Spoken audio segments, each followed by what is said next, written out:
సంస్కారం అనేది పుట్టుకతోన్నా రావాలి, పెరిగేటప్పుడన్నా రావాలి. అది లేకపోతే ఎట్లా ఉంటుంది అంటే పాకిస్తాన్ జట్టుని చూస్తే తెలుస్తుంది. లేదా పాకిస్తాన్‌లో పుట్టినోళ్ళని చూస్తే తెలుస్తది. పాకిస్తాన్‌కి నాయకత్వం వహించే వాళ్ళని చూస్తే తెలుస్తది. ఎందుకంటే నరనరాన విషాన్ని నింపుకున్నటువంటి తాచు పాము కంటే ప్రమాదకరమైనటువంటి నీచాతి నీచమైన అధమమైన పనులు చేస్తూ ఉంటారు కాబట్టి. ఇదంతా ఎందుకు అనాల్సొస్తోందంటే ఇప్పుడు ఆసియా క్రికెట్ క కంట్రోల్ బోర్డ్‌కి సంబంధించినటువంటి చైర్మన్ నఖ్వీ గాడు. వాడే పాకిస్తాన్ క్రికెట్ బోర్డ్‌కి చైర్మన్ పీసీసీకి. వాడు వాడి చేతుల మీదుగా అవార్డు ఇద్దామంటే తీసుకోనన్నది భారత్ జట్టు. చివరికి ఆడేం చేశాడు? ఆ గిఫ్ట్‌లన్నీ పట్టుకొని పోయాడు. మనకి రావాల్సినయన్నీ వాడి హోటల్‌కి పట్టుకుపోయిన నీచాతి నీచుడు.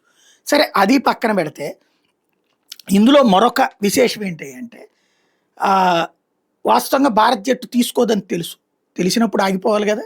ఎందుకంటే పాకిస్తాన్‌లో జరగాల్సిన మ్యాచ్‌లకి భారత్ వెళ్ళనంటేనే మధ్య మార్గంగా దుబాయ్‌లో మ్యాచ్‌లు జరిగినాయి. అంటే వాళ్ళంటే ఎంత అసహ్యమో తెలుసు కదా! 3 మ్యాచ్‌ల్లో మూడిట్లోనూ ఓడిపోయినటువంటి పాకిస్తాన్, ఆ పాకిస్తాన్‌కి సంబంధించినోడి నుంచి ఎందుకు తీసుకుంటారు? ఇక్కడే ఒక్కసారి మన ఐసీసీ అధ్యక్షుడైనటువంటి, అంటే ఐసీసీ అంటే ఇంటర్నేషనల్ క్రికెట్ కాదు, దానికి చైర్మన్ అయిన మనవడైనటువంటి అమిత్ షా కొడుకు జైషా ఆ మధ్యన 2022లో ఆసియా కప్ ఫైనల్‌లో పాకిస్తాన్ వర్సెస్ శ్రీలంక జరిగిందప్పుడు.